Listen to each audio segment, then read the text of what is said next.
It was the kind of day that should have felt like celebration. A bright Saturday afternoon, the smell of catered food in the air, the clink of champagne glasses echoing through the backyard. Pink and blue balloons swayed under the sunlight, and the word baby stood 10 feet tall across the back fence in glittery cardboard. Everyone was smiling. Everyone but me. I was standing near the dessert table, invisible. That's not new. Being invisible at family gatherings had become a skill. My brother, Jacob, the golden boy, was practically floating through the party, hand in hand with his pregnant wife, Morgan. She looked radiant. He looked proud. And my parents. My parents were glowing like they were the ones having a grandchild. They hovered over her, fetching water, fixing her seat cushion, pulling out chairs. You'd think royalty had arrived. Then came the moment that would sear itself into my memory. We were all seated for the little blessing ceremony Morgan's mother had planned. Guests took turns standing and giving heartfelt messages for the baby and parents-to-be. I hadn't planned to speak. I didn't want to. But Morgan's sister handed me the mic and said, "Don't be shy. Say something to the baby." So I stood up and cleared my throat. I got as far as, "Hey, little one," before my mother laughed, loudly. Then my dad, as if on cue, added, "Why would the baby care what you think? You're barely surviving your own life." Laughter rippled through the small crowd. Then my mom said it. "She's just the family burden. Always needing something. Let's not let her ruin a happy day." And that was it. I don't remember what I said after that, or if I said anything at all. I handed the mic back, sat down slowly, and waited for the cake to be served so I could sneak out unnoticed. But even that didn't work. When I stood to leave, my mother whispered loudly, "Oh, don't go sulking again. You're always making things about yourself." And Jacob didn't say a word. Not even Morgan. They just watched. And for the first time in my life, I realized the truth. I had spent years hoping they'd see me. Years pretending that if I worked harder, stayed quieter, accomplished something meaningful, they'd finally look at me like they looked at him. But I wasn't their miracle. I was their mistake they learned to tolerate. I went home that night and cried until the tears stopped burning. Then I opened my laptop. Because if they thought I was a burden, I was about to show them how heavy a burden could become when it carried its own weight. I wasn't going to fight for a place in their family anymore. I was going to build my own name, and I would do it so loudly that even they couldn't pretend not to hear it. I didn't go back to my parents' house after the baby shower, not even to pick up the belongings I left in my childhood room. They had made it clear I wasn't welcome. So I deleted their contact numbers, muted our family group chat, and told myself I didn't need anyone who could call their own child a burden in front of 40 guests and a camera. But their voices still echoed in my head as I tried to fall asleep at night, and I'd be lying if I said it didn't leave a scar. But sometimes pain can be a fuel. I threw myself into my passion, writing. I had always scribbled ideas in my journals, written blog posts under a pen name, submitted short stories to competitions that never replied. But this time was different. This time, I wasn't writing for acceptance. I was writing for survival. Every chapter I poured onto the page was another memory of being overlooked, dismissed, silenced. The fictional family in my novel wasn't so fictional. The protagonist, a quiet, awkward daughter trying to survive in a household that made her feel invisible, was a mirror of everything I had once buried. I didn't have much. I rented a small studio apartment with creaky floors and a window that barely opened. I worked part-time at a bookstore during the day and wrote through the nights. Some mornings I'd cry in the shower from exhaustion.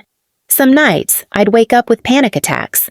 But slowly, something began to shift. A literary agent found my manuscript on a blog submission site. She emailed me, said my story left her sobbing on her lunch break. One thing led to another.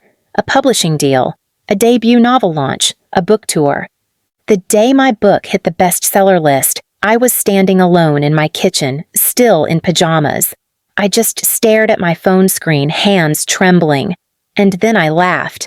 Not because I was happy, but because the universe has the darkest sense of humor. The family burden had just outsold every self-help book my mother claimed to worship. Months passed. My face appeared on bookstore posters. My Instagram grew by thousands. Readers sent me letters about how seen they felt. I spoke at libraries, universities, and literary panels. And then came the invite that made me freeze. My hometown was hosting a literature festival, the same town where my family lived, the same city where my mother humiliated me. They wanted me to be the keynote speaker. I accepted. I didn't tell anyone in the family I was coming. I didn't want fake apologies or guilt-driven flowers. I wanted silence, and silence is exactly what I gave them. The event day arrived and the auditorium was packed. Some familiar faces from school, a few local teachers, and then I saw them, my parents. My mother's hair was styled like she was auditioning for the cover of Town and Country. My father sat stiffly beside her, clearly uncomfortable. They weren't in the front row. They were in the line outside, waiting. And I didn't acknowledge them. Instead, I told my story on stage. Not just the fiction in my novel, but the story of what it means to grow up as the least celebrated member of your own family. The invisible daughter. The afterthought. I told it without naming names, but everyone in that room knew exactly who I meant, including them. My mother's face went pale. My father looked like he wanted to disappear into the carpet, but I didn't stop, because for the first time in my life, I wasn't the burden. I was the voice they couldn't silence, and I wasn't done yet. After the applause faded and the festival hall began to empty, I stayed seated behind the signing table, watching as people filed out with tear-streaked faces and copies of my book clutched tightly. I had signed over 200 books that day, each with a short message of resilience, hope, or a personal quote from a chapter that clearly hit home for someone. Then I saw them again, my parents, still in line. But this time, they weren't standing tall. They looked small. My mother's lipstick had faded, and her perfectly drawn eyebrows now arched in a way that betrayed uncertainty. My father's stiff stance had collapsed into a kind of nervous hunch. They looked like people who had realized they were now outsiders in a room built by the very person they had once mocked. When they finally reached the front of the line, my mother didn't even hold a book.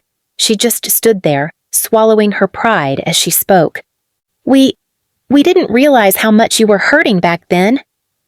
I raised an eyebrow. "Back then?" She flinched.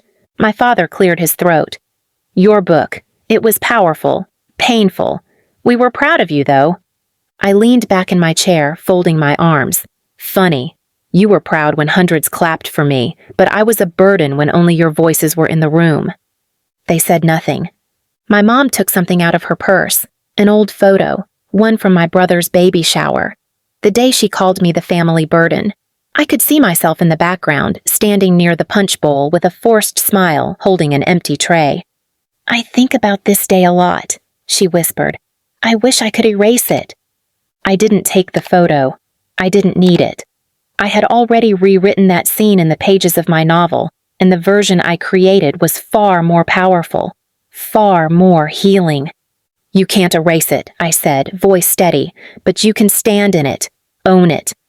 Then I pointed to the stack of books beside me. "Buy a copy. Read every word. Not for me. For you." They did, but the real twist came 2 months later.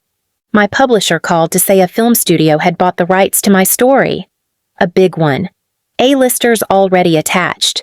My story was going to be turned into a screenplay, one that would be projected on screens far bigger than any stage I had stood on. When casting began, the producers reached out to me and asked if I wanted to attend the screen test auditions. I agreed, and when I saw the actress who would play the mother, I felt something I didn't expect. Pity. Because the character was deeply flawed. A woman who mocked her daughter publicly, belittled her talent, prioritized appearances over connection, and eventually faced the fallout of that cruelty. I realized then that my parents weren't villains. They were limited people shaped by their own insecurities and failures. But I wasn't going to carry the weight of their regret anymore. That was theirs to hold. The night of the film premiere, I walked the red carpet alone. Not because I had no one, but because I finally understood the strength of standing on my own. My parents tried to attend, but I had already given the studio a guest list. Their names weren't on it. A reporter later asked me what inspired the story. I smiled. Sometimes, I said, being called a burden is exactly the push you need to build a life so brilliant they have to stand in line just to witness it. And that's exactly what they did. Again. Only this time they watched from behind the velvet ropes, because once they gave me a tray and called me useless. Now I gave them a seat, behind the glass. A full circle. A silent reckoning, a burden no more. Please subscribe to our channel and tell us in comments from where are you watching this video.